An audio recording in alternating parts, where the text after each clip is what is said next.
I want to welcome all of you here tonight to what is our 20th anniversary of this Preservation Awards ceremony. So it's a really momentous occasion for some of us that have been involved since the beginning. For you, those of you that don't know me, my name is Brandon Wilson, and I'm here tonight as the Executive Director for the Historic Preservation Commission, which is sponsoring this awards program. And this is our fourth time actually holding this ceremony at the Somerville Armory, excuse me. And it's quite a grand place, isn't it? I don't know if everybody's been here. When we first started doing it, most people had never been in the building before and were just astounded at the interior. So now, of course, it's 4 years later, and so many of you might have been here.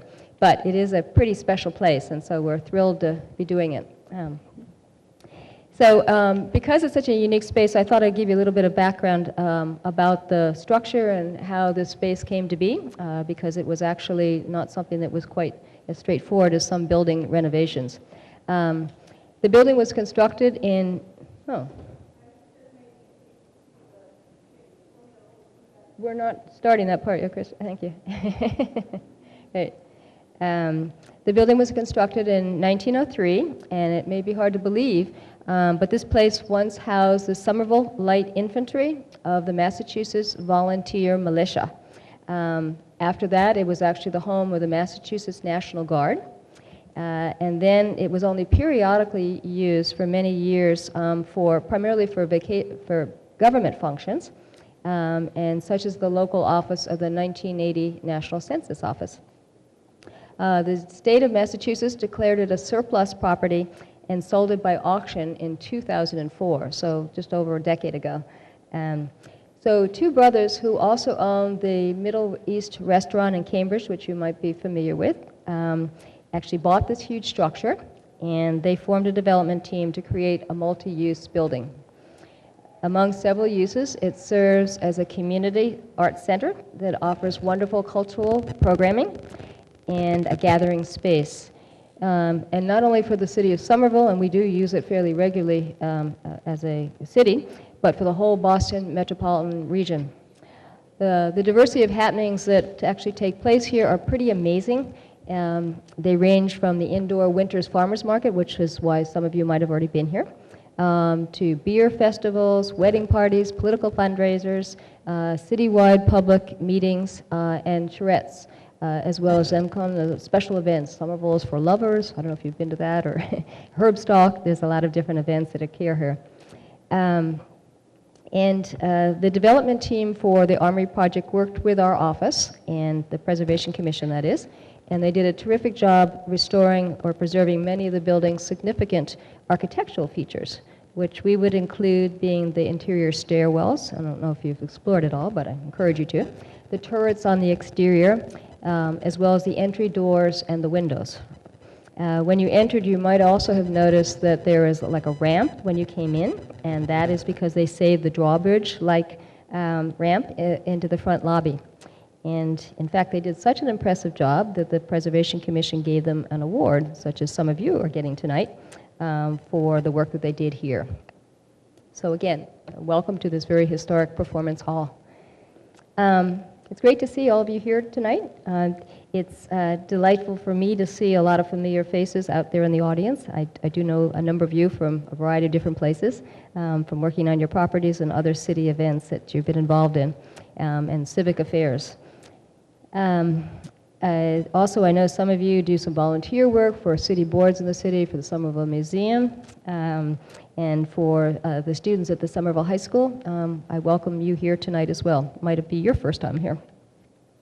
Tonight, this is an opportunity for us to formally thank you for one of your city contributions here, and that's the wonderful work that you've done on the property, or the drawing that you've done of that property.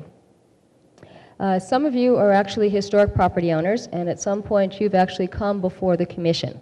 But for those of you that have not done that, because you're getting a director's award, I'd like to explain a little bit about who the commission is and what is its mission. The SHPC, as it's often known, is comprised of 14 members, and they're all volunteers, and they offer their time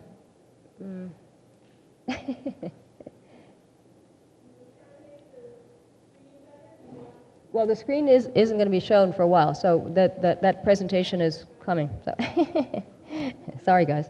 So the volunteers, they all volunteer their time and their expertise freely to the city.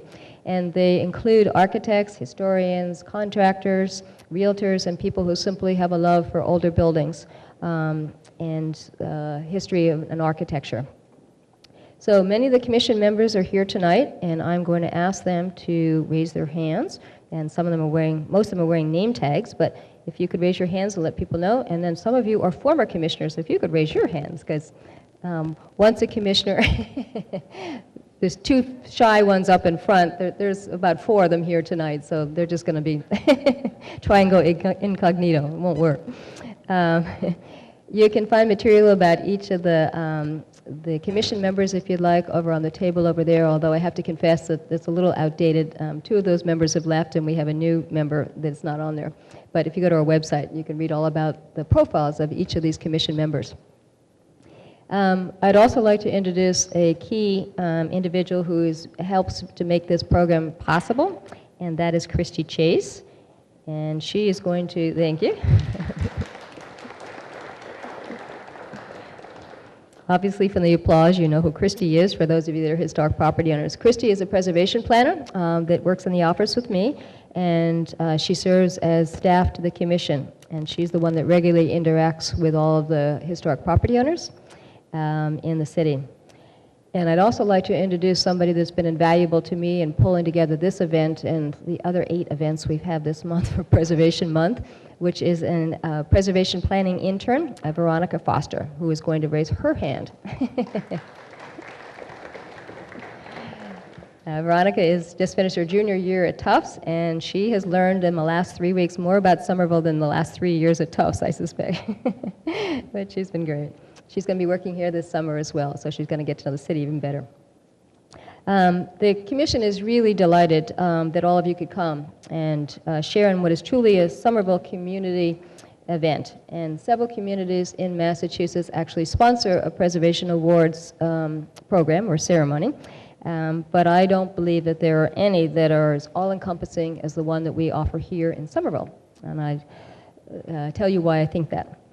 And that's because the program is in progress all year long and involves people from all walks of life and in the city. And these people include the high school students, residential property owners, local businesses, municipal and state officials, teachers, and local reporters.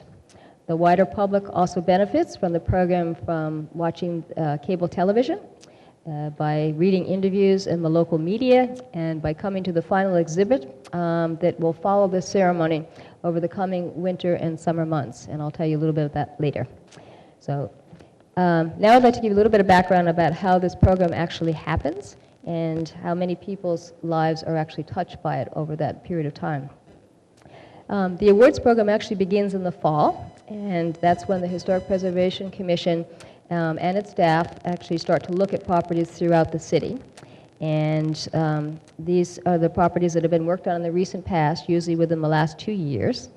And we consider cases that come before the commission, which are the Preservation Award designated properties, for review. And then also we seek nominations from neighbors and owners, public officials, friends, and the wider public.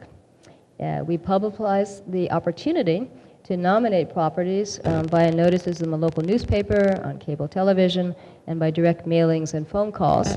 And in some cases, we even stop by the property itself and to find out a little bit more about what they did and when.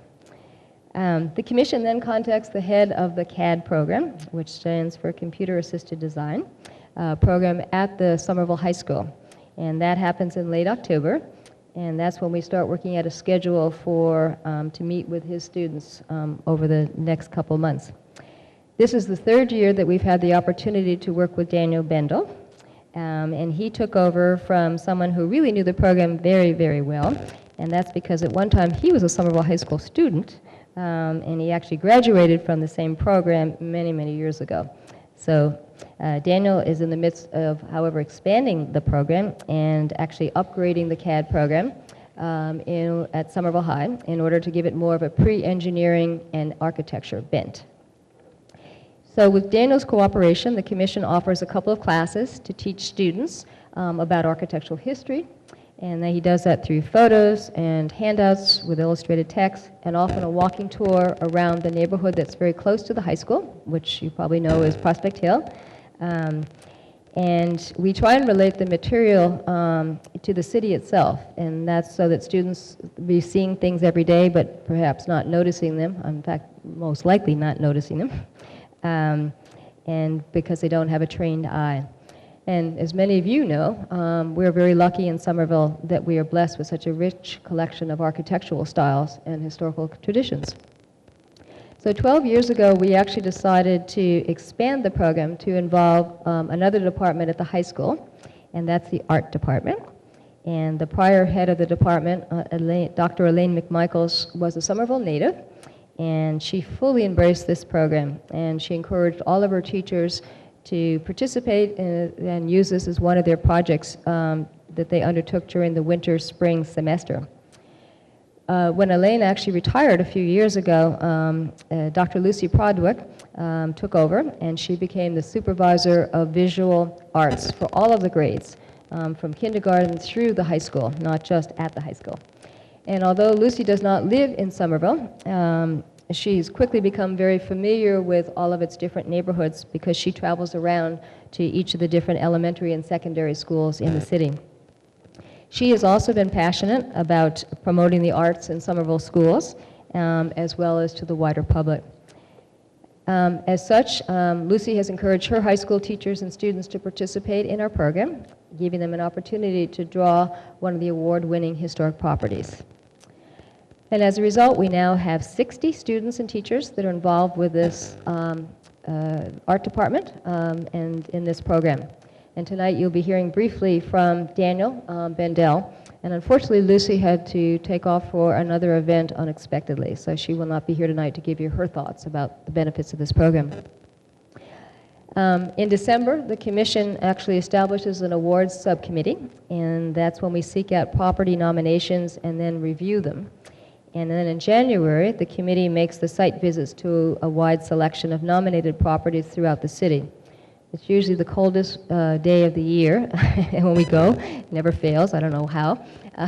And so we do get out of the car and we do look at all the properties and we take notes and we confer. But and it's wonderful to see then how many people have really spent so much time and physical labor as well as money into investing in their homes. And it's also very encouraging to see how many of the neighbors are so pleased and actually inspired enough to nominate some of these properties themselves. So the awards subcommittee then selects a handful of properties for either a director or a preservation award, and that usually have 6 of each of those awards. The staff will take photographs of each of those properties and then give them to the CAD instructor or to each of the art teachers. And then the students, they'll use those photographs and other supplemental material that we give them from their site visits to create original art for the property and the one that they choose to work on. So everyone does this on a volunteer basis. So I just want to also explain the difference between the 2 types of awards for, and there's the preservation awards, and those are given to designated historic properties. And those of you that are historic property owners know that because you had to come through the commission to do work on the house. And those are actually created, the artwork by the art students. And those students actually use a variety of different techniques to recreate the house, and depending on which type of art class that they're in. And the types of classes are architectural drawing, computer art, photography, watercolor, or even a ceramics class. And we particularly benefit from one of the high school's longest-standing colleagues, Dorothy Contos, who works with the more advanced art major students, as well as Sean Bianchi, who's a relatively new teacher at the high school, but he's been a major force in the program of late. So I was going to introduce some of those teachers here tonight from the art department and ask them to raise their hands, but it turns out that none of them could be here tonight. For those of you that don't have kids at the high school, the seniors have already graduated, And the other students are actually have class day tomorrow, and a lot of end-of-year classes and exams, and it's hot out, so it's hard to get everybody in one place. So once the artwork is finished in the middle of April, the art teachers then select the top 10 to 15 pieces. And this year, the architectural drawing teachers gave us many more pieces to consider. So the commission's subcommittee actually will choose from these pieces the final drawings that are given out tonight. And since there were a lot of hard choices, the committee has developed what we call an honorable mention category. And those are on display tonight alongside the finalist drawings, which you will see are the ones that are not framed and matted. The second type of award is called a Director's Award, and they're granted for houses that are not designated officially by the city, but they're of an older vintage, we'll say, and they are not, however, covered under the city's ordinance. And for those awards, the CAD teacher, Daniel Bendel, chooses the students with the most experience and interest as well as skill to work on the final CAD drawings for the property owners. And this year, the program involved mostly seniors. In fact, I was told all seniors. And maybe one junior was involved. And some of them have actually been involved with the program for several years, and this is their final swan song, I guess. So we're very thrilled to have them here tonight because they are totally free of school, no requirements. They've gotten their grades, and they're just here because they're great kids. The curriculum on architectural rendering is greatly enhanced by Derek Snare, who is actually a local architect, and he is also a long-standing member of our commission. And I believe he is here tonight, or was, but I think he might have taken off by now, so I can't introduce him. But he's the one that actually prepares the handouts and then discusses them with the students, and so they get more background in the different architectural styles, as well as how to do computer drawing and the techniques that are involved. For field experience, Daniel, the teacher, and often Derek will take a class to visit a prototypical house on Prospect Hill. And that's where students will learn how to take accurate measurements of each house's exterior and how best to observe and then capture in a drawing the architectural detail of a particular property. And some of you, I think, actually ran into a couple of students measuring your house because we didn't get the letter out to you in advance of that, so I apologize. This is a snowy winter and we weren't quite sure when that was all going to happen, so, but I think you were all fine with it. So once the drawings are completed by all of the art and CAD students, I actually take them to a local business, and their professional staff actually finds mats and frames for each of the 11 pieces that you see here tonight. And I'm very pleased to say that it's Dan Hope Framers that has once again agreed to do all of the framing work, and at a substantial discount, because otherwise we could never afford their prices. Incidentally, if you ever need to go any place for professional framing, I highly recommend you take a look at them. They're right here in Union Square, and they'd be happy to work with you. And since there are actually no city or grant funds that are currently available to us for this project, we have benefited from help from Century Bank. And this year, as Century Bank have done for the past 12 years, has very generously contributed all of the funds that we needed to properly present the students' artwork to each of you property owners, as well as to you students. Century Bank will be recognized later as well, more formally in the ceremony. Now you can see how the ceremony tonight is not the end of the awards program, but simply the culmination of many months of work by many people. And in fact, in a few weeks, the property photos and the artwork will be on display for many people to enjoy. And the exhibit will first be installed at City Hall, where it is actually right outside the Alderman's chambers, and where there are a lot of public meetings and local officials that will see it on a regular basis, and that's exactly what we want to see happen.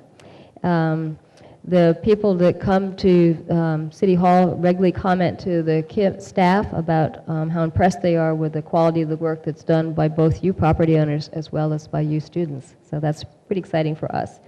And sometimes it inspires them to think about doing work as well, which is what we hope. And after the exhibit leaves City Hall, it will go to another venue, likely here at the cafe. I don't know if you know, but the Armory has a cafe, so if you have an opportunity to come by and have lunch or dinner or enjoy a concert, you'll see it in the cafe there. And they encourage you to do that because they have all kinds of special events and speakers and musicians there. And we also expect that Century Bank will once again have an exhibit in their bank on Fellsway West. And if you go there within the next couple of weeks, you'll actually see last year's exhibit will be ending there at Century Bank, the display. And it's great because that means everybody that goes into the bank gets to see the work that you folks have done as well. And the last place that we've been using is in Davis Square, Dowd Properties on Highland Avenue. Paula Dowd has been so impressed with the work and that we do as a developer. She actually has devoted space in her office to that, and that will happen at some time during the year as well. So I also want to alert you to the fact that this ceremony tonight is being videotaped, and we want to personally thank them for their annual participation in this. So the PowerPoint presentation will also be on the city's website. And so that's, in this way, lots of people will know about what's happened here tonight. And if you have friends or neighbors or family that aren't able to be here tonight, I encourage you to let them know about the other opportunities, ways to do that. But we love doing this kind of a ceremony because we're really proud to be members of such an active and hardworking community as we have here. And the last way I want to alert you to the way that we showcase this, the work that you've done, is through a series of articles about the winners. And those are typically published in the Somerville Journal, as well as in the newest newspaper, the Somerville News Weekly. And I want to introduce, I think she's still here, I know she was going to have to leave, so I would like to introduce you to that person if she, good.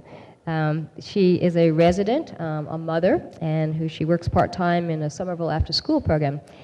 She's already started to interview many of you, the winning property owners, and she will be asking you, if she hasn't talked to you yet, about your work and why you undertook it and what you learned from the experience and what you're willing, obviously, to share with other people. She's here tonight, and Marian Berkowitz, can you stand up so that everybody knows?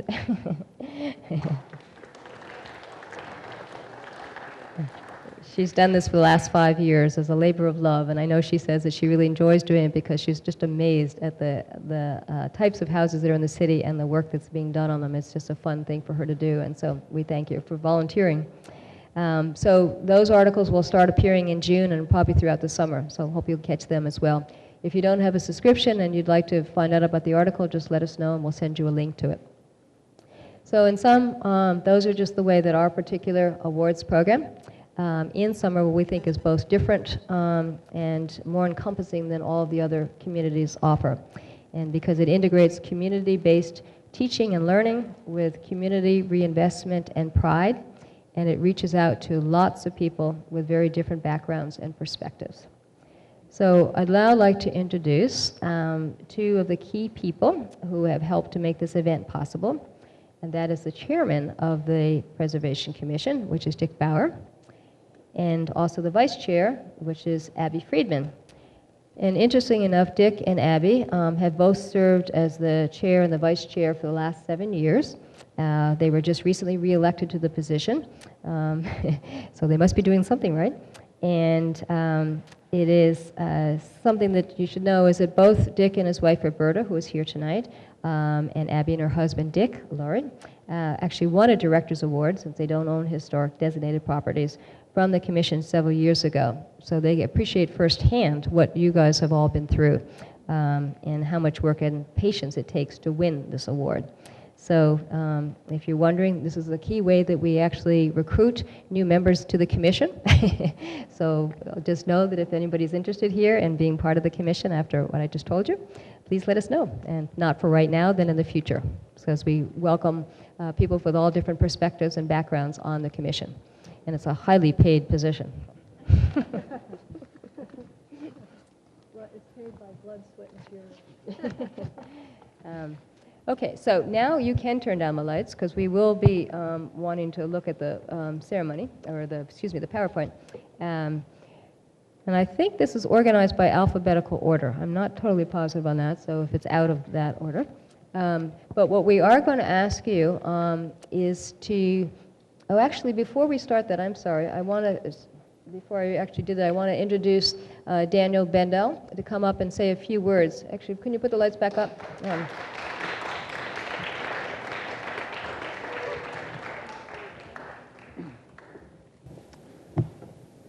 Good evening, everybody. My name is Dan Bendel. I teach the drafting program over at Somerville High School. Thank you. This is my third year doing this, and first year here I didn't really know what I was getting into, and the third year it's really developed into something special for us. And over this time I've kind of learned two things, and one is to be brief, and the second thing is also to kind of give out any thanks that I have to two different groups here tonight. And the first is my students.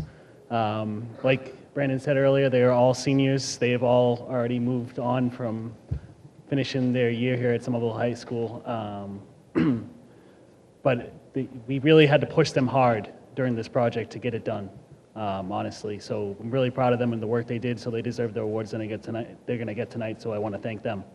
And then the other group I want to thank tonight is the Historical Preservation Society and also the owners of the houses for both of you giving our students the opportunity, because the project is actually very unique in the fact that it gives us a chance to go out, see something real, see the progress on the houses, learn different skills such as measurements and documentation, and then bring it back to our classroom and put it into a presentation style drawing. You know, hopefully when you see our work tonight, all the hard work of our students comes through and you get to see it. So again, thank you to my students and thank you to the commission and also the owners of all the houses. Thank you.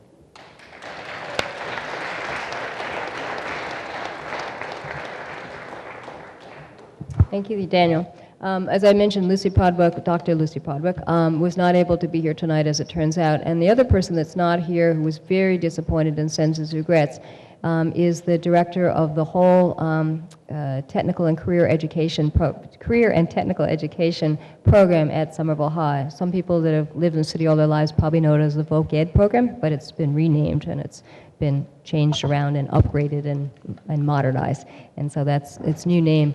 Leo DeSimone was going to be speaking tonight about how thrilled he is with this program. It's only one of many departments, the CAD program that he has, but he's come for the last couple of years, and this year he actually said he was going to speak because he was so pleased with how well this has gone and how important a learning experience it is for his students. Because as Daniel just said, and hopefully I did as well, is that this is a real hands-on learning experience and an introduction to the real world. So he sends his regrets. Okay, so now we will go to the PowerPoint, and what we're going to ask you to do is, the PowerPoint is, and so it's just not a continuous opportunity for the lights to go out and you to fall asleep. We are actually going to break it up by each property, and what we're going to do is ask the property owner to come up to receive their award, and then we're also going to ask the student that has drawn the particular house to come up as well, so that you can put name and faces together. And I'm hoping that each of you will share a little bit of information about what you went through in either working on the house or working on the drawing, and share that with other people, your experience. So, okay, so, all right, so now we're going to start with the presentation. Evening, I'm Dick Bauer. I'm chair of the Historic Preservation Commission. And I'm Abby Friedman. I'm the vice chair. And it's our pleasure to present the awards tonight and take you through the properties that are getting them. And we're going to start with 24 Banks Street.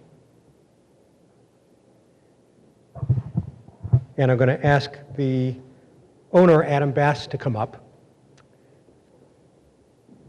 This is property, we've labeled it here as Queen Anne. Queen Anne was sort of probably the dominant architectural style in the 1890s.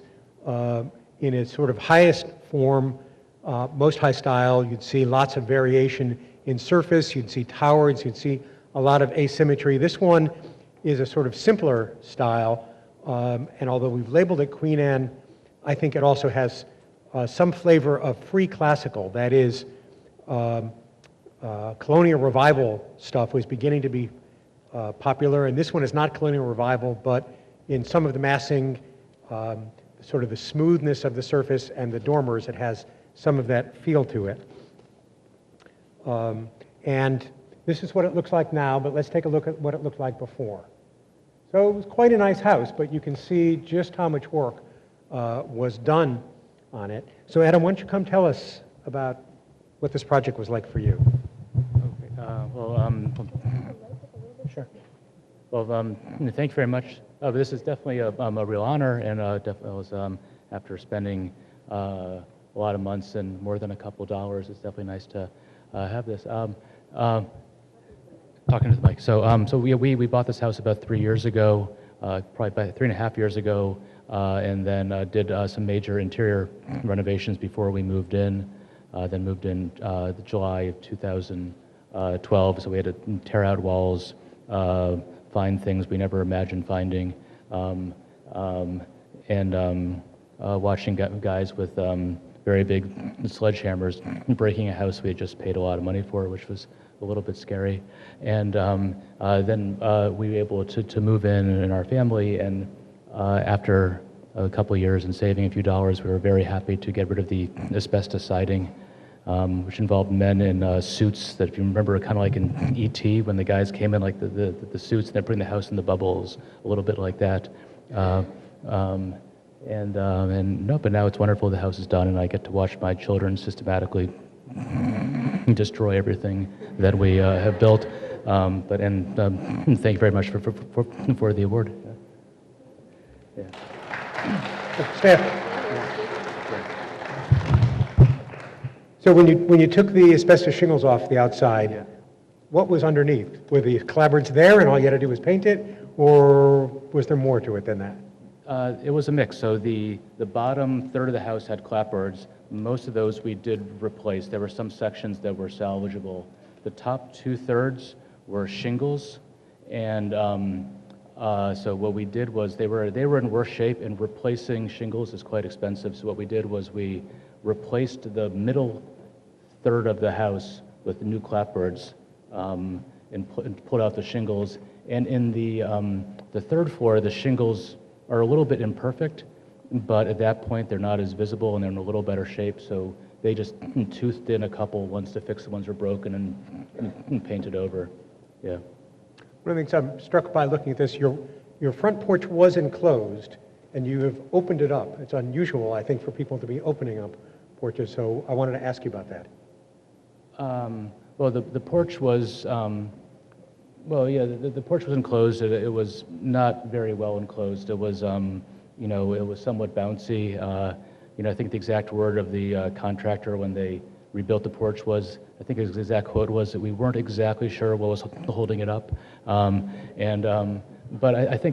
we actually like having that open space, and we put a table out there. Sometimes the kids sit out there, and they're putting on their own porch fest a couple weekends ago. We had a few people watching my kids play music.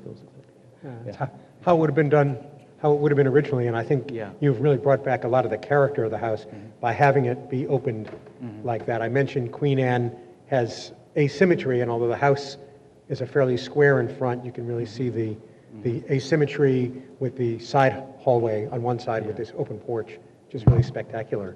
Great, thank you. Want to invite up Kevin Creason.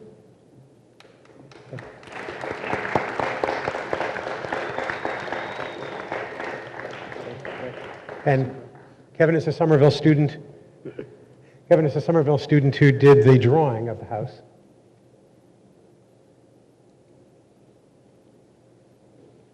Really wonderful job. It really captures it, and especially that open porch is really captured by that. Kevin, you want to tell us a little bit about what the drawing was like for you? Last year I was in carpentry, and this year, so I took drafting as an elective, and it was a great experience considering I really want to go in the construction field, so it's good to see it from the construction and the architectural design perspective. Sorry. What year are you in at Somerville High School? Oh, I'm graduating. You're graduating? Yeah. And where are you going? Right now I'm not going to college. Taking a year off. Okay. Going to do some construction, I hope? I have a job right now at a company. Not necessarily construction, but anything else?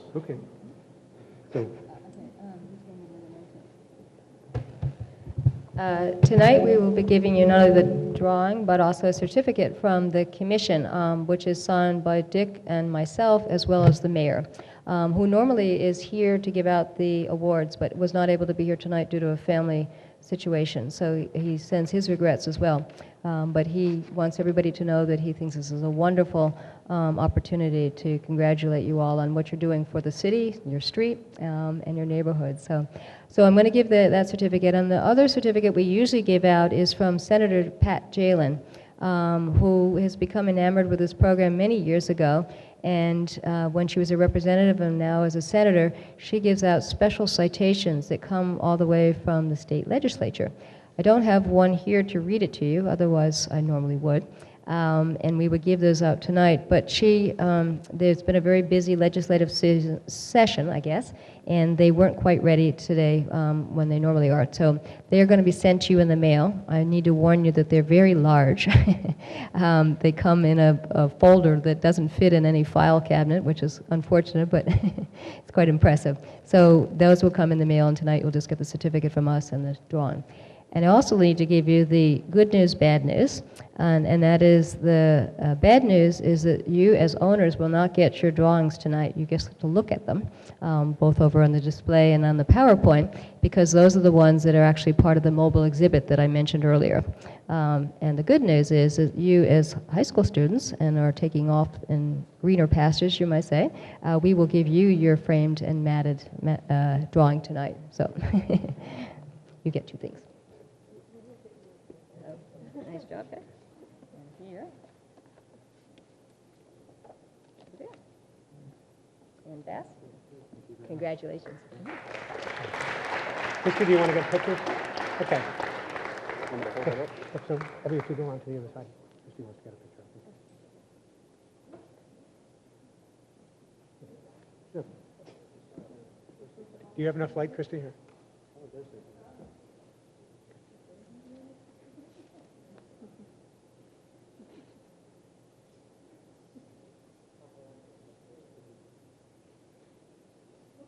Good, thanks.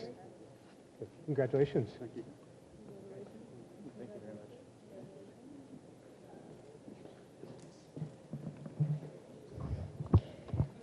very much. Our next award is for 13 Brastow Avenue. It's a Queen Anne style house from about 1895, the Sarah G. Beckwith House. The owners are Rose White and Christopher Cotter. Could you come up, please?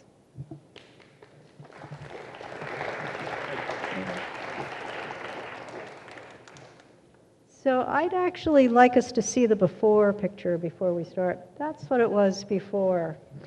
And when did you buy this house? We bought the house in December of 2012, if I remember correctly. And is that what it looked like when you bought the house? Yes. You have a lot of vision, and so did your real estate agent. Yeah, if I could just say, thanks to Janine Fay, who helped us kind of see the vision here, and also Christy Chase, I think, when we were first looking at this, we have done this on other buildings in the city, and one of the first calls we made was to Christy to find out what she knew about the building and to help us try to figure out what was behind the aluminum siding there. It was one of the most exciting things to think about, pulling it off and just finding what was under there. And look what you found. That is called a spandrel panel above the window, and it's quite unusual. I don't think we have that many of them in Somerville.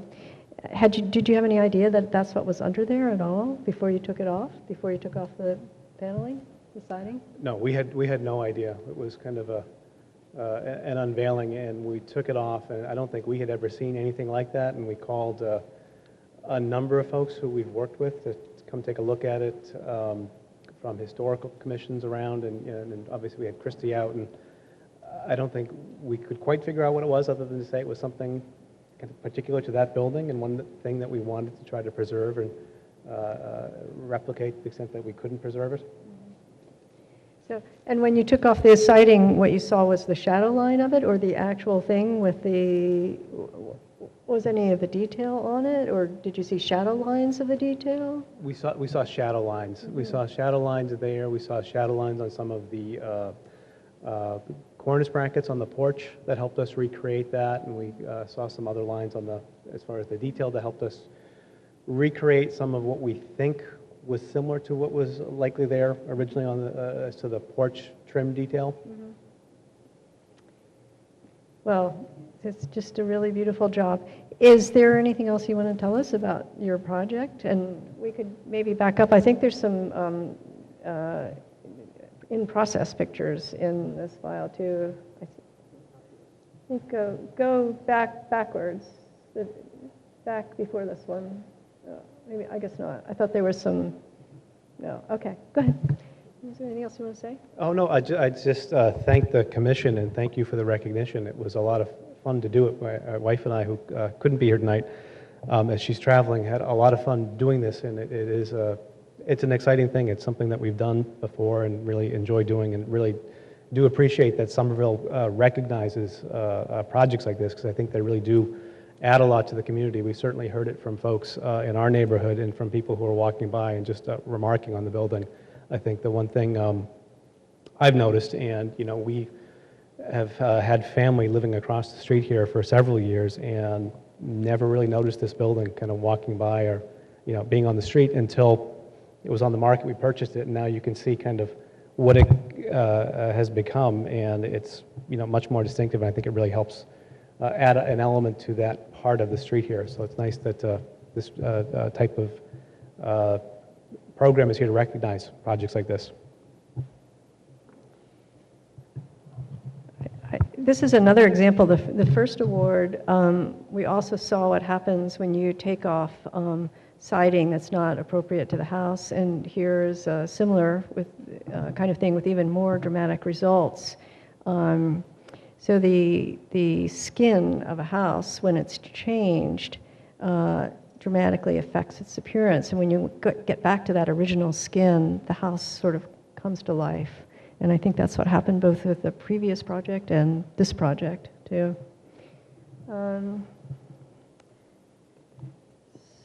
now I would like to ask Leonardo da Silva to come up.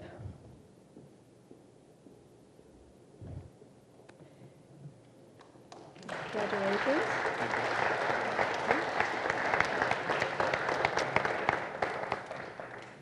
Well, after seeing the before and after of this house, I can actually have more admiration for it. I want to congratulate you especially. I didn't get to see the before pictures when I was doing the project, and now seeing that, you can really see how much more alive, as you said, it brought a life to the house. Working in this house, I'm not sure if you can notice, but above the porch, you have a little design work above the porch and on the side windows. Those, to me, were the most specific details of the house, because they brought out so much life. And it's a small detail, but it's a small detail of nature and has leaves to it, and it brought a specific flavor, you could say, to the house, So when I was designing this house, I really took a lot of notice to the details of the house. On the top, you can see the shingles change up top, where they change pattern. And there's a lot of small details to this house that really brought it this life that she had mentioned before. And it was really a pleasure and an honor to be able to take part of designing this house full of life and full of culture and history.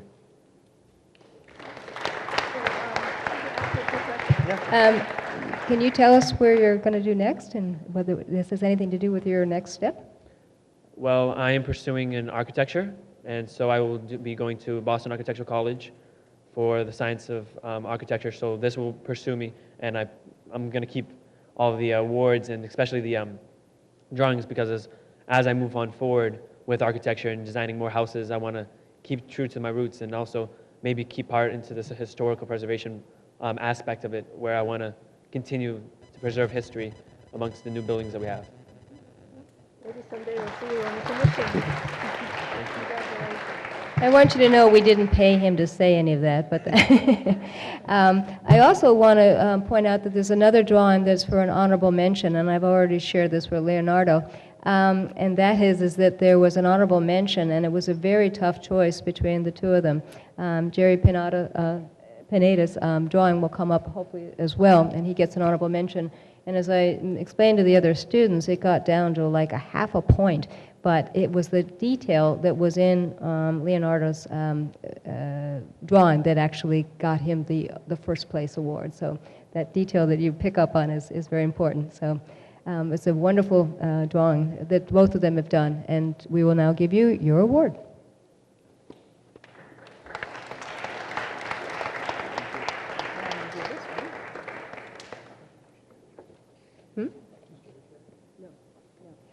Jerry is not able to be here tonight, so we don't.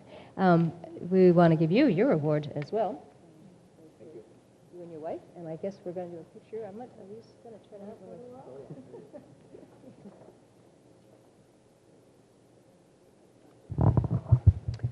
So we're going to move now to another century. This early 20th century, 1920s commercial, and what I particularly liked about it is this predates Art Deco, but you can see just the beginnings of Art Deco. If you look along the cornice, not quite straight, it bumps up a little bit in the middle. It's got detail following it. So you can sort of see the seeds of Art Deco in this storefront from the 1920s. I want to ask Sue Burney and John Pucker to come up.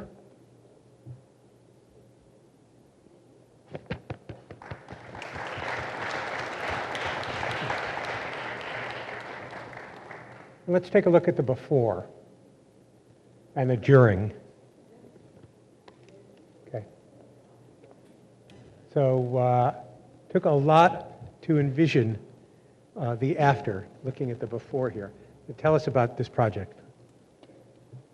We had the opportunity to move to the community in 2011, and we had no idea what was underneath all of the covered windows, all the EIFS that had been covered up in this beautiful building. We did see the inside. There wasn't very much beautiful on the inside. There were some horse stalls. It was abandoned. It was leaking in every area of the building. And as we uncovered the front, we found this beautiful, beautiful facade. Now it is La Brasa, so tell us about La Brasa. We originally acquired the building in 2011 to house our own business, which occupies the rear 12,000 square feet, which you don't see from the street. It's a picture framing company similar to Stanhope that operates in the back, that's both retail and manufacturing. And then the goal was to try to design the front in order to attract retailers and open up the street in the community. La Brasa signed their lease about a year or so after we were done with the full build-out. And Perfect Dental is next door to La Brasa, so the building is fully occupied and being enjoyed. And we're enjoying having it there for us to all look at. Let me ask Austin Silvestri to come up.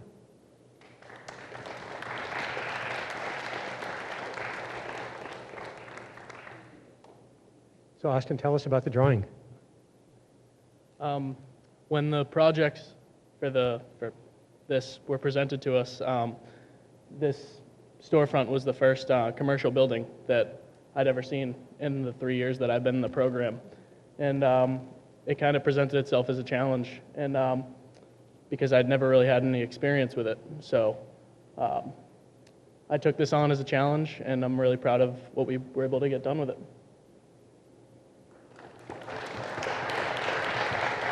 So Austin, what's next for you? What year are you in and what happens now?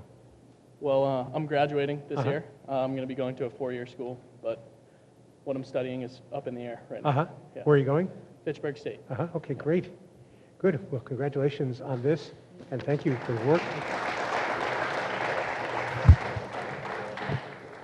I just want to add that this was a particularly challenging property to do because of the length of it. It was also a challenging one to present an award for. So you can see why we actually did 2 different scenarios, one to show the whole building and one to show La Brasa, which has already attracted a lot of attention. And they are benefiting from being part of East Somerville, where the city of Somerville has been doing a lot of upgrades and public improvements. And you folks are certainly very much a part of that. So the Pucker family, we thank you for that kind of astounding restoration work. And they actually were the host just recently for the East Somerville walking tour that we did. We had a reception afterward.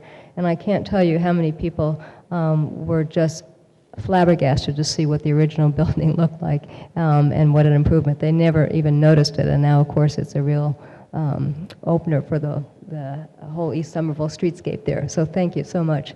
And Austin for a pretty amazing job in trying to capture that large building.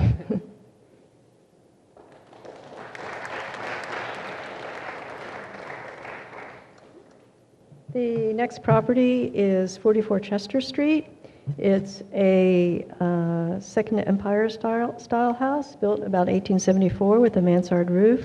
The owner is Michael J. Mantranga and Joanna Foster. Would you like to come up?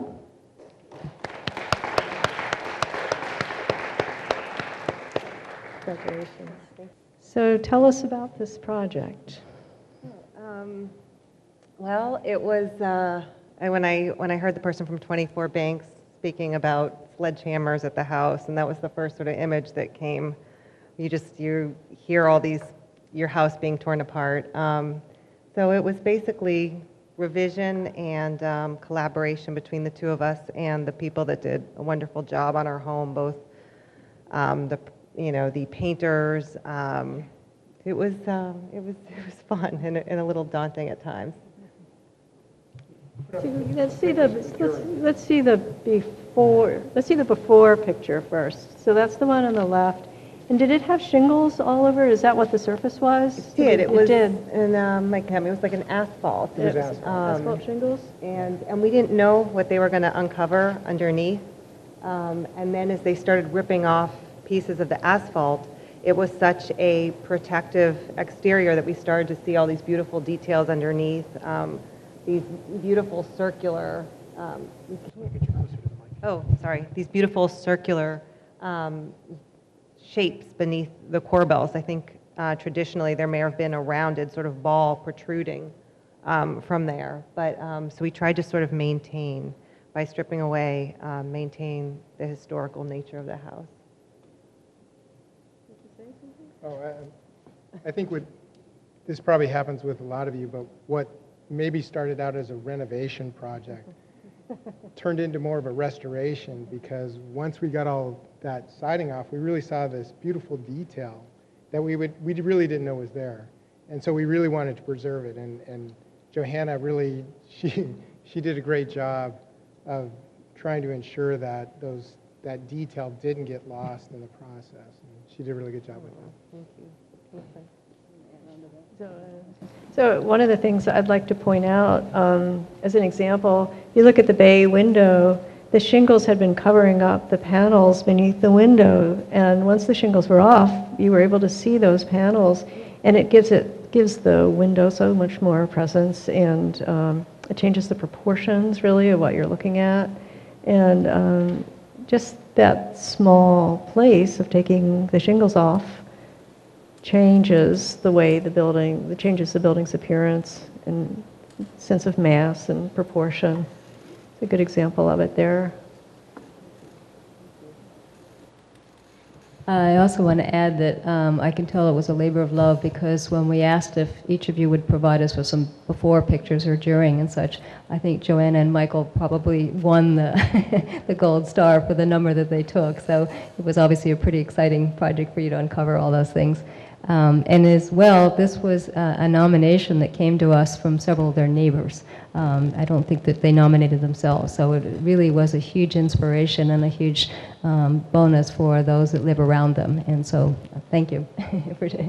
I also want to point out that Michael is being very modest here, but part of the drawings that we got was actually a model that he created, and I wondered if you'd say a few words about what he did with that model. He didn't bring it tonight, unfortunately, but...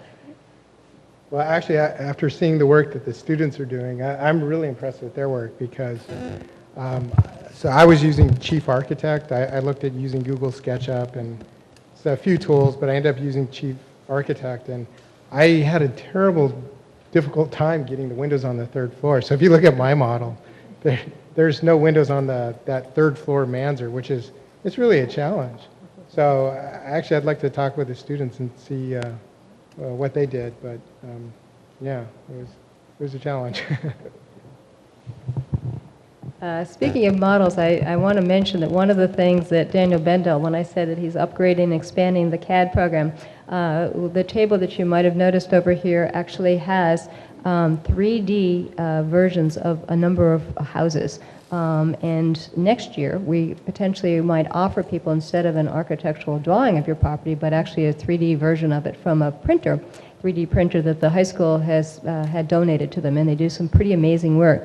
So Daniel has brought tonight some of those samples. They do other things besides houses and names and things like that, but it's pretty amazing. They can't capture the same amount of detail on the architectural detail in a house, but getting pretty close. And if any of you are, or your kids are Lego maniacs, I think you'll really enjoy having one of these. So could Isaac Sarin come up, please?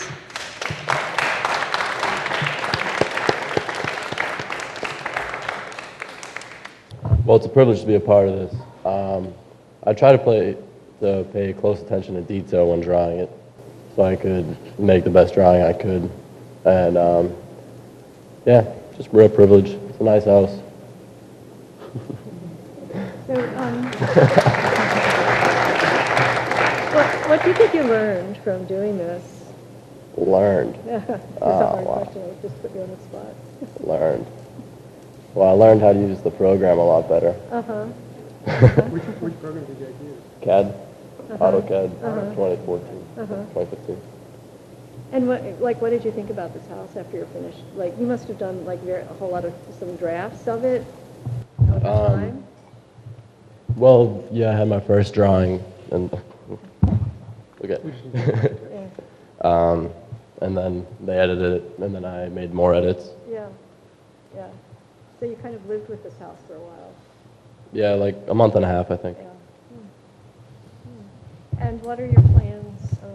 Are you a senior this year? Yeah, I'm a senior. And what are you going to do next year? Going to UMass Dartmouth. Good, very good. Do you have any idea what you're going to study? Engineering. Uh-huh. Well, congratulations. Thank you. You're welcome.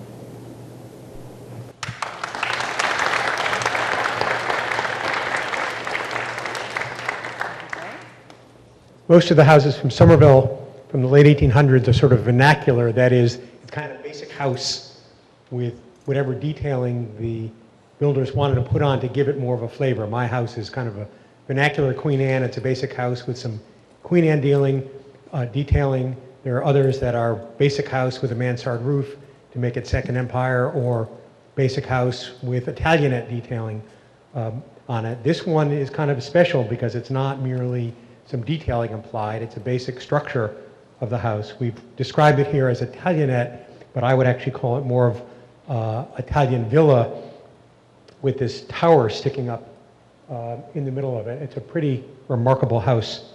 I'd like to ask up Charles Agoris and Daniel Di Piero of GFC Development.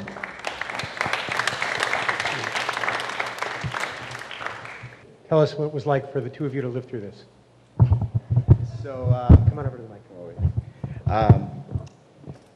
So we built 3 for sale condominiums in this property, and when it was brought to us by the agent, and we walked in there for the first time and saw that entryway that had this very elaborate door that lives in there, and some of the detail that was original to the house.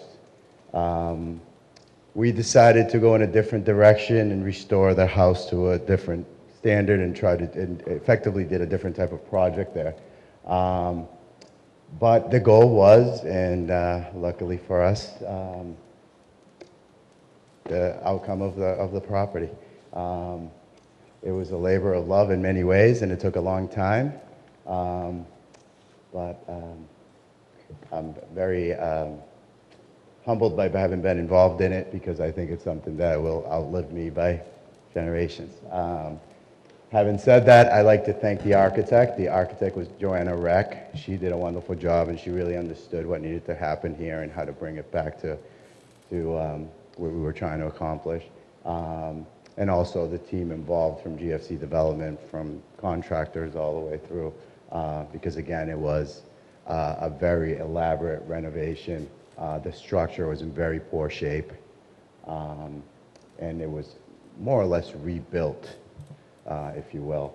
So a lot of the character that we kept in the home were things that we knew we could salvage and reclaim into the property, in the interior, and then did what we obviously did to the outside of it. So, thank you. Let's go back a slide to the drawing. And so how much of the detail that we saw in the final version was there when you took off the siding, and how much did you have to figure out? Come on over to the mic now. Again. Go ahead. Not much. We really focused on trying to bring back the details that we thought was part of the Italianate architecture and design. So just for a point, when we arrived, there was the chain link fence, there was the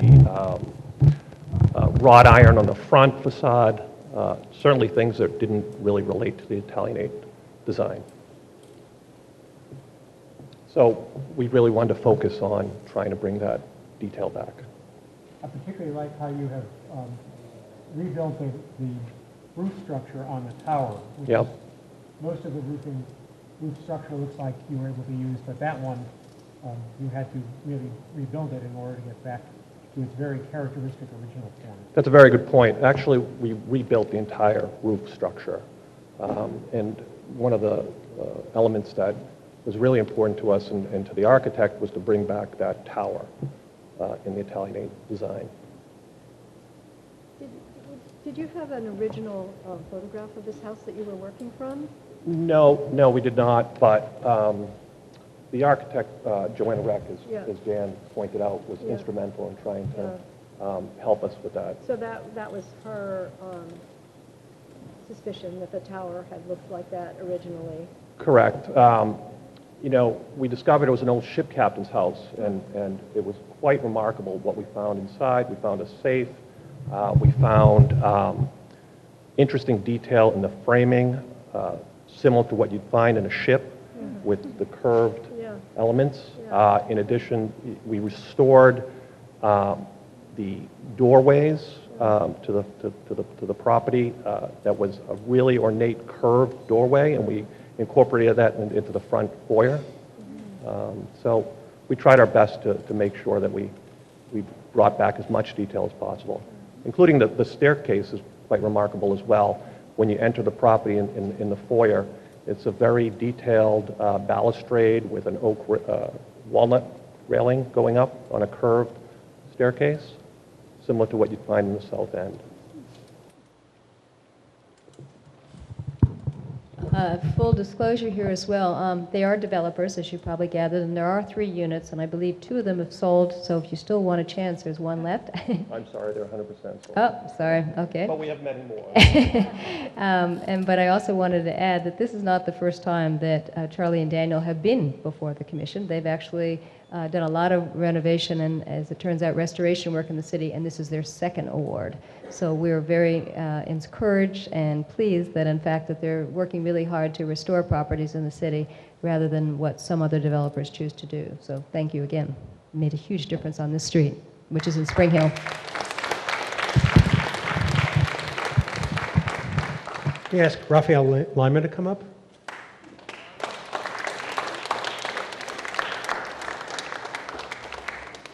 Raphael did the drawing.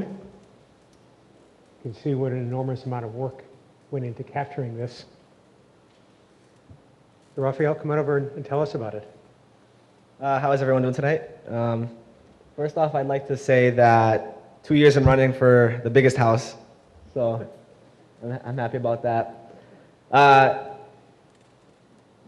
Doing this, like last year, was a great experience. We learned a lot of things with, the architectural process, how everything's measured up, the amount of detail that goes into these houses. As you can see, not only the house itself, but the stoning around the house. Another thing that I like about this house a lot is that it's so unsymmetrical. Not just, the X and Y axis, if you will, but also the Z axis. If you looked at the side of the house, it's very unleveled. And I like that. It's a great touch. It makes this house very different than all the other, in comparison to all the others. What was the hardest part about this? The hardest part was, I don't think there was a hardest part. I think everything was very evenly detailed. I think the hardest part maybe was either that, porch off to the side without, well, not really a porch, like more like a balcony on the first floor. Either that or maybe the, I don't know what you would call that bay window kind of thing on the left. Yeah, the tower, yeah. Yeah, the tower's in the middle, but on the left I would call those bay windows. Right, yeah. That was probably the most challenging. But, everything was They have a lot of detail. very well detailed. I loved it. What year are you in? I'm a senior. I'm graduating this year. And where are you going? I'm going to Salem State. Okay, congratulations. Thank you. Okay. Thank you for this. You're welcome.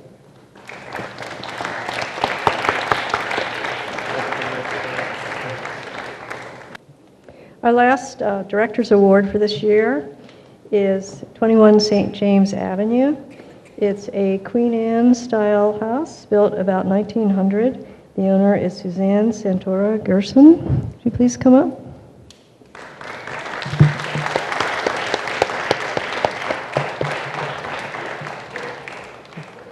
Tell us about your project. First, thank you very much for recognizing my house, my love. This project had a mind of its own. People ask, how did you decide to do this? And I felt as though I didn't. It just happened. It had its own life. And the house spoke to us. This house was covered with asbestos shingles. And when I first purchased the house, we had planned on a renovation. And you can see it was in terrible state. The porch was falling off. The back, there was a porch that was falling off. There was a portion of back addition that was falling off. Much of the work that had been done previously had not been done properly. We set about things. I wanted the asbestos to be removed. We removed the asbestos shingles, and as has been previously stated, I came to the house one morning on a Saturday after they had finished removing the asbestos shingles, and my heart just soared because we could see all the detail of the shingles and the starburst up above and the things that had been hidden. And I right then decided that we were going to restore it and bring it back to be as pretty as I thought it could be. And from that point on, it was just, everything just had its own way. And we gutted the entire house. We did both the inside and the outside. There were times when the house was completely apart that we thought it might actually come down. It was terrifying. I paid so much money for the house, and now he had just removed it and turned it into just barely nothing. Skeleton. Yes, and so everything was restored, and we researched everything that we could about what types of materials to use to bring back stuff. Those things that we could save.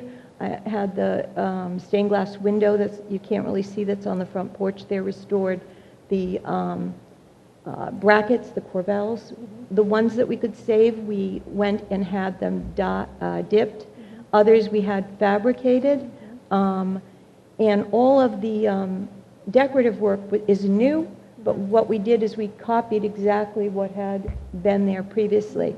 The porch was reconstructed and lined up properly. The one that had been there, you can notice that it was off center. It hadn't been done correctly, so we redid that. And I was fortunate because I had a wonderful team of people that I relied on throughout this. It was a long, tough project. First, I want to thank my family for listening to me go on and on about mindless details that people had to listen to me. And I would take them in and out of the house every week talking about how gorgeous it was, and they wouldn't even notice the differences.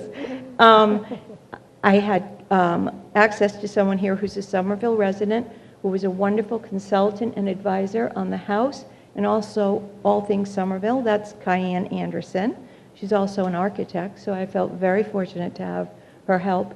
And most of all, with us this evening is my contractor, who is Brendan Driscoll from Driscoll Contracting. And it was a labor of love. We're now family. And we spent more time together than either of us with our families. And Brendan is a contractor extraordinaire. He even spent one night in his truck overnight supervising the house to make sure everything would happen okay, because we had poured a new concrete floor in the basement. But I love it. I love everything about Somerville. So thank you very much. Why don't you ask your contractor? Is Brendan here? Yes. Why don't you come on up? Come on up. Come on. Yeah.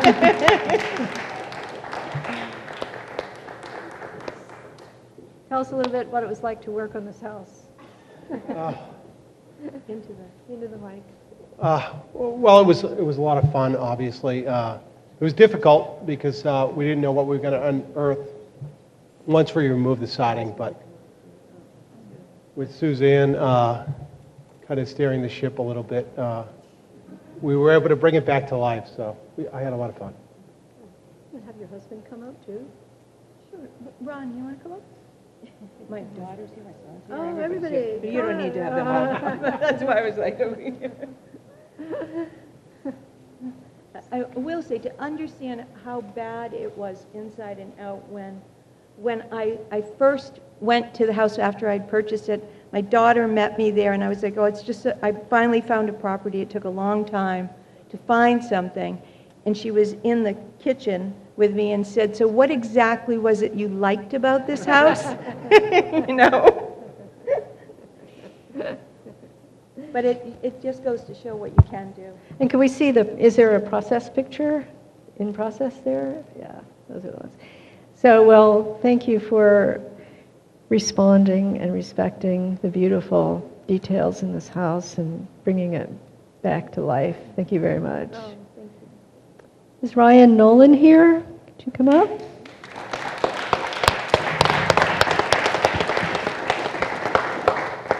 I just want to add as well that the architect Kyan Anderson that she mentioned, who was also here tonight, won an award for the work that she did on her own house several years ago. So it seems to be contagious, and that's wonderful to see. And Brendan was a contractor. Oh, Brendan was a contractor for that one too. Okay, it's getting incestuous here. Having this being my third year in the program, it's been an honor and privilege to take part in. Coming into this year, I felt as if I had more experience and more excitement in completing this project. And during the project, I noticed quickly that I had to pay very close attention to detail, as you can see from the siding, the vinyl siding towards the middle of the house and especially at the top. And I think those unique details right there is what made the house so beautiful.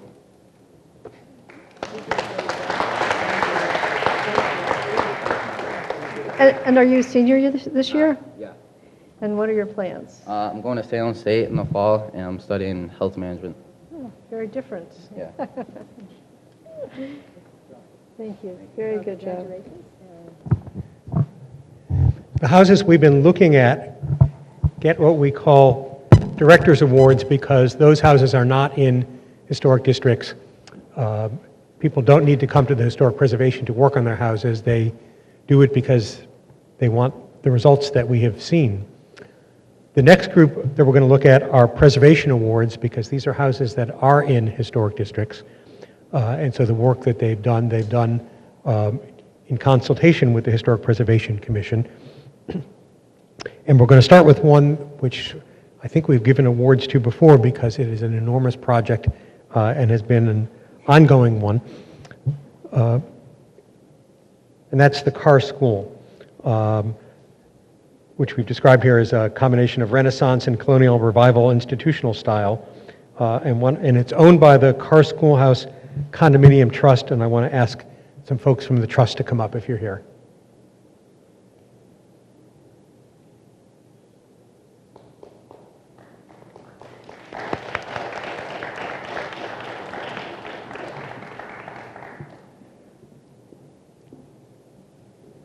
And this one, we're not going to have the same dramatic before and after pictures because on a building this big, even something that seems like a small project is enormous.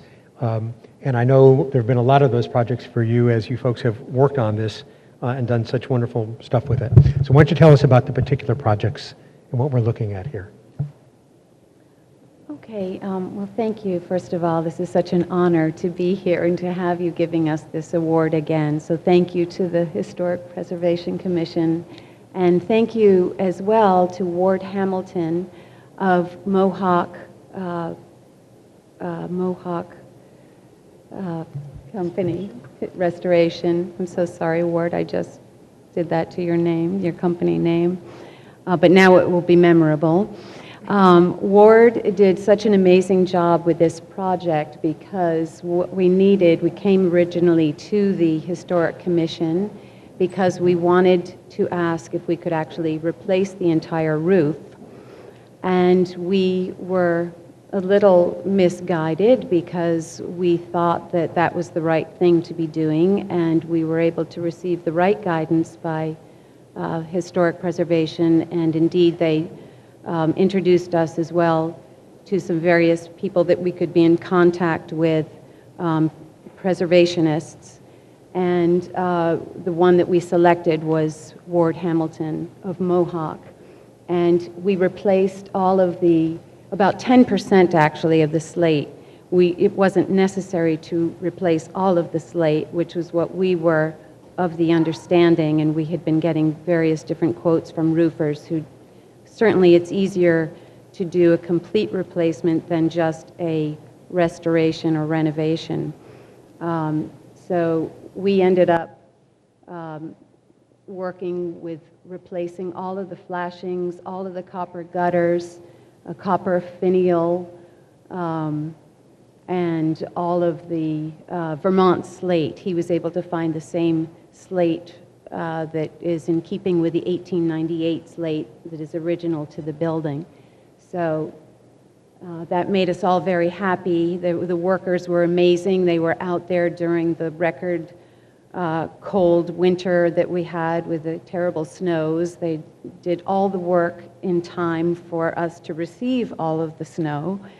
And we also did, in addition to the repairs, we ended up replacing the lighting that's in the parking lot, and we regraded the parking lot itself, and we added or replaced the fence that is there now, that was there with a black aluminum fence. So it just framed the project even more so. I wish I could say I own the whole building, but I'm one of 20 unit owners and been there for a very long time. Very happy to be a unit owner at the Carr Schoolhouse condominiums. You want to add anything?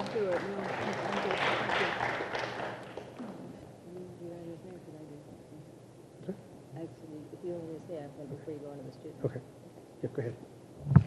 Okay, I have to add to this one. This is a very special property to me as well, as Shannon knows. This is special to the neighborhood. This is an old school building, an elementary school building, the Carr School, one of the older ones that was left in the city. And I was actually the project manager over 25 years ago, converting it from a school building to a residential development. Initially, it was one of 6 school sites that we did, and this was turned out to be the hardest one, although it was the most beautiful building that we had.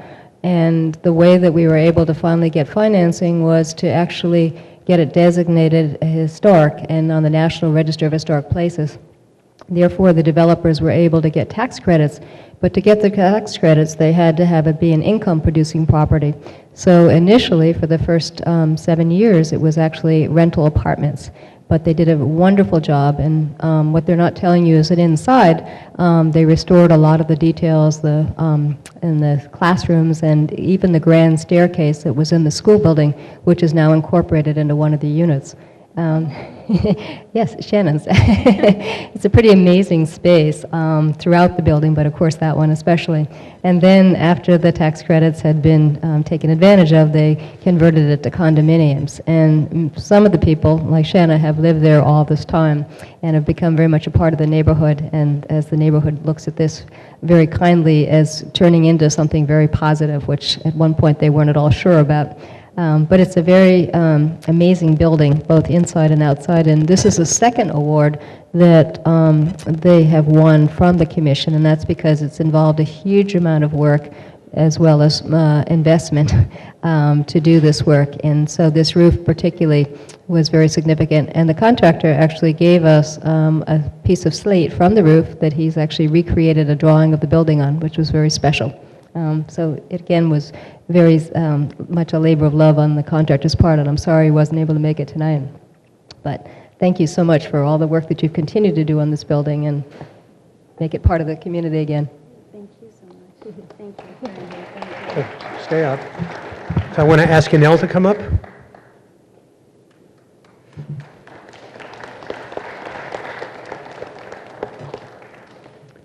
And Yanel did this lovely drawing, which I think really has captured the building. She and I got to talk about it a little bit before, and I thought it really was wonderful for evoking the feeling of the building. So Yanel, tell us about the drawing. It really was a great experience for me to do that because it's my first time to come here, and I'm new in this country, so it was really great to do this house, and I really enjoy it. Thank you. What made you pick this project to do the drawing? Because it was my favorite one, so that's why. I'm sorry, it was? My favorite one. Okay, your favorite one. Yeah. It was also the most challenging one. So how long have you been in this country? Here? Yeah. Oh, 8 months. Okay, and where did you come from? France. Okay. Well, thank you for being part of our community and for sharing this wonderful drawing with us. So you had told me you're a freshman at Somerville High School. So we're hoping that we're going to get more drawings next year and the year after and the year after that. And that we'll have you back here with us again. Thank you. And congratulations.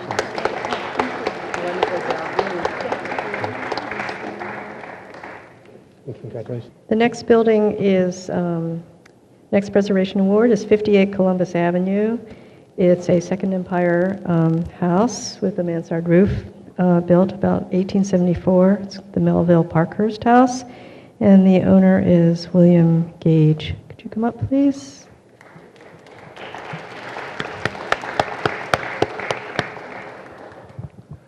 This house I bought in 1980, so it's been a long time. It's been a labor of love in restoring it. I've restored the interior, the exterior. I put in a patio, a gas fireplace.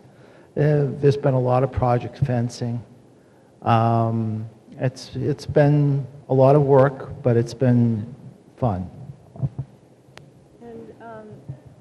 With these pictures, so it looks like the fence on the left and the right, left picture and the right picture are different. Is that a new fence on the right side there, or just a different part? That's just a different angle. Different angle, okay. Right.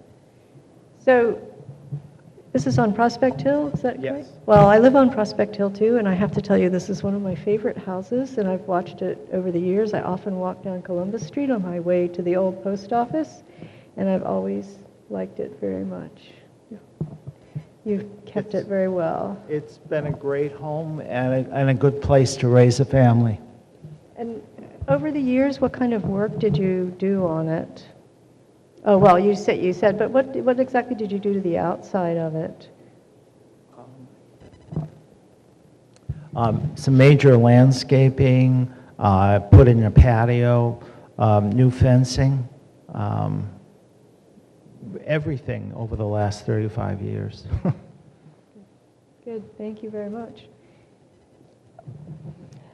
Also, Bill has tonight here, I understand, his granddaughter, who was very excited to be sharing this award with her grandfather. Do you want to have her come up today, Veronica? Yeah, Veronica.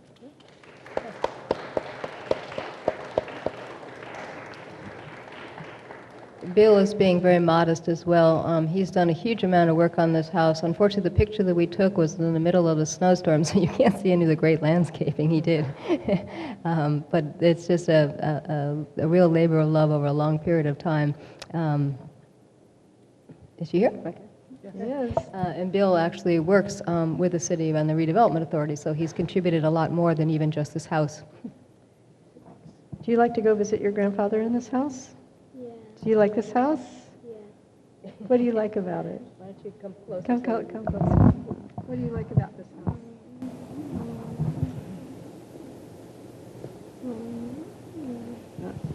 So you like the living room? You like the living room? Yeah. Oh, that's nice. That's good.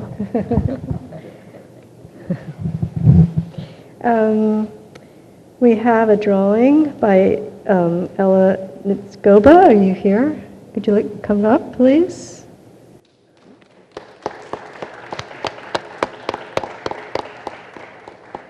So tell us about your drawing.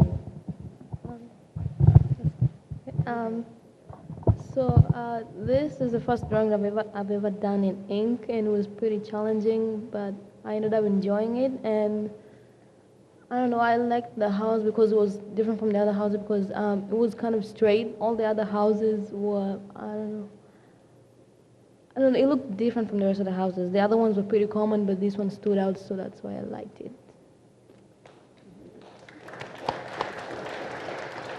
I like the way you picked up.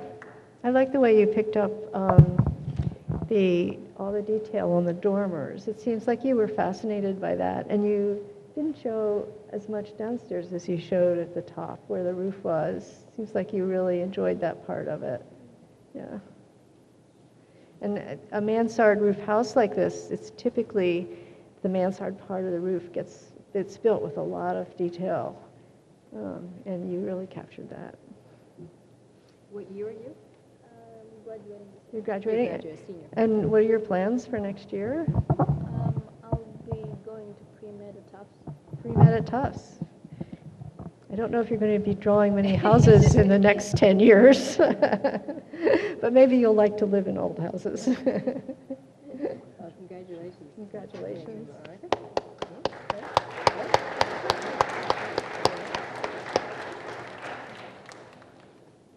The next house is 19 Campbell Park. And unfortunately, the owner, Irene Heim, was not able to be here tonight to tell us about it, so we'll have to do our own looking. You can see that it's a Queen Anne house, a lot of nice gingerbread around the porch. But if we look at some of the other pictures of it, you can see a lot of work that went into it during the restoration, and even more here, so that the result is not as dramatic as some of the other ones we've seen, but the work paid off in terms of a lovely, elegant house that really captures the feel of a Queen Anne house at the end of the 1900s. And I want to ask Pallavi Nayar to come up. So Pallavi did the drawing.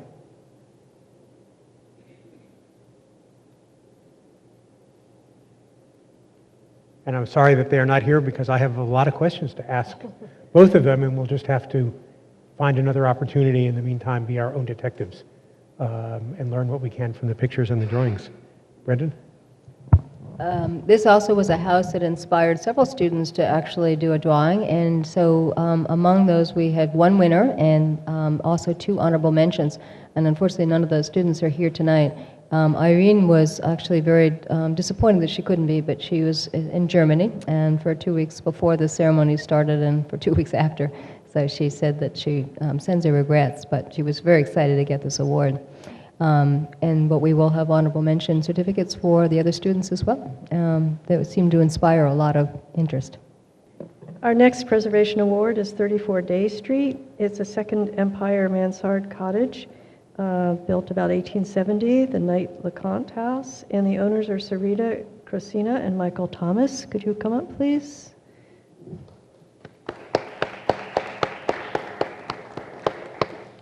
Tell us about your project.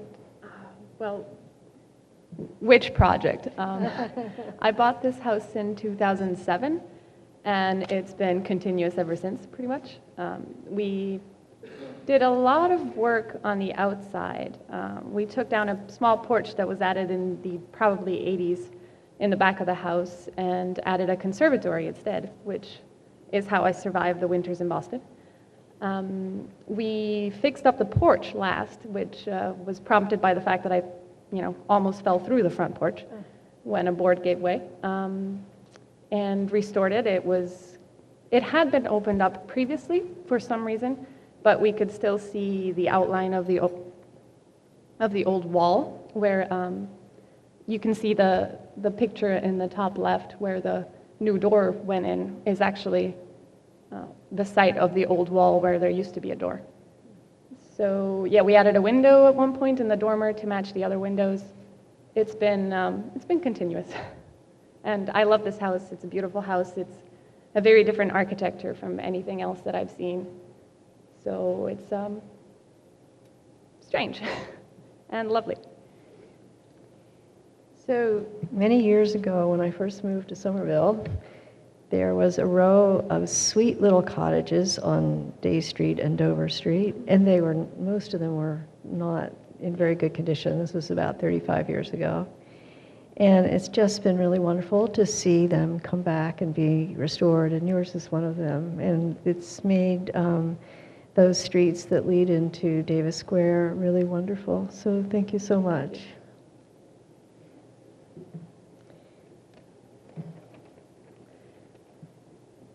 And we have a lovely, yes?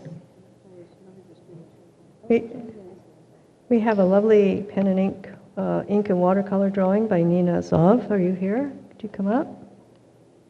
Is she here? Nina Zov, are you here? I guess she left. Well, it's a wonderful drawing. Really expresses a lot of detail, and is expressive in itself, I think. It just captures the quirkiness of this cottage. So.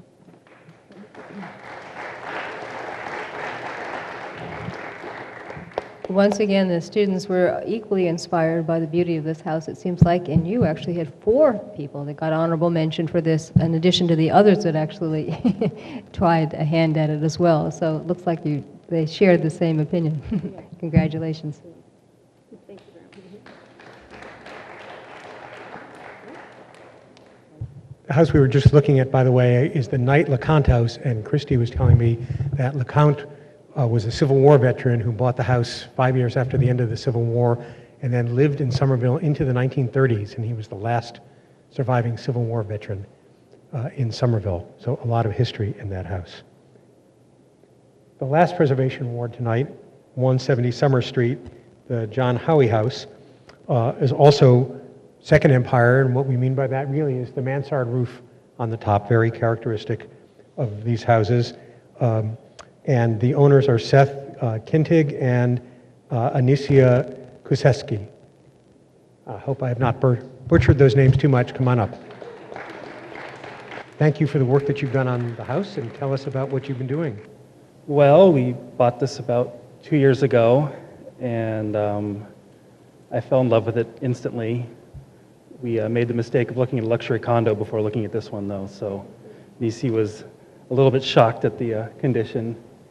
But when we moved in, the roof was leaking like a sieve, and the siding was falling off, and we had to put a sled in the bathroom to catch the rain and the snow, and there was a lot of issues, and my poor fiance is from Texas, and the house has no insulation, so it was a little rough at first.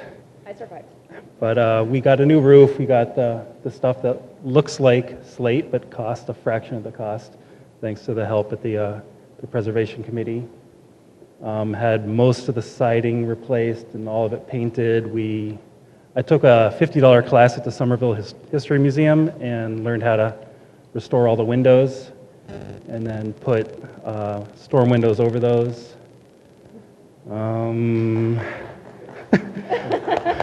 Let's see, repointed the entire foundation. The chimney was about to collapse, and we had that rebuilt. Knock down walls. Oh yeah, our neighbor is a handyman who saved our life many times. His son-in-law is a plasterer. He knows an electrician. It's like he's a little godfather of the neighborhood, knows everybody. So he was a godsend. Well, it is lovely and elegant now. And is it warm enough now inside? Oh, yes. Okay. It's getting there. We're doing good. Good. Good. We have asked Ella Nizkopa come up.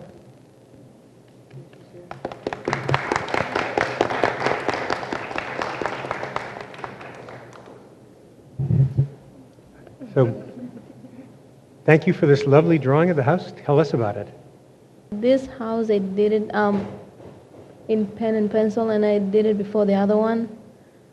I was excited about the house because of the simple layout of the windows and the window on the lower part is the one that interested me the most. The same as the other house. I thought it was very interesting, and that's why I decided to do it. What year are you, Ella? You're a senior. Oh, that's unfortunate. She's done 2 beautiful houses here today, so it's wonderful. So what's going to be happening next year? What are you going to be doing next year? I'll be doing pre-med at tops. She's still doing pre-med at Tufts, right? Funny thing about that. A couple of points here. This is the last property, but equally, students were very excited about this property. We have 5 honorable mentions for this property. And unfortunately, the other students aren't here tonight, so it really inspired a lot of interest, obviously. And I also want to point out that Seth did do the window workshop that we offered a couple of years ago, and he, I think, is the only one that actually was there to learn and went out right afterward and practiced what he learned. Very impressive. And the last impressive thing is that they're not only engaged, but I think they're ready to get married now, despite all of this work. We're still together. So when you first bought this house, I remember you came to the commission about your roof. I remember it very clearly, and because I had gone to see it, and I could see how bad the roof was and what poor condition it was in, and the house itself was in very poor condition. And it was very soon after you had bought it, I think, that you were in front of the commission. And I'm so happy to see you restoring it, and it's really, it looks so nice, and I know it was a lot of work, and it was really worth it. Yes. So thank you so much. Thank you.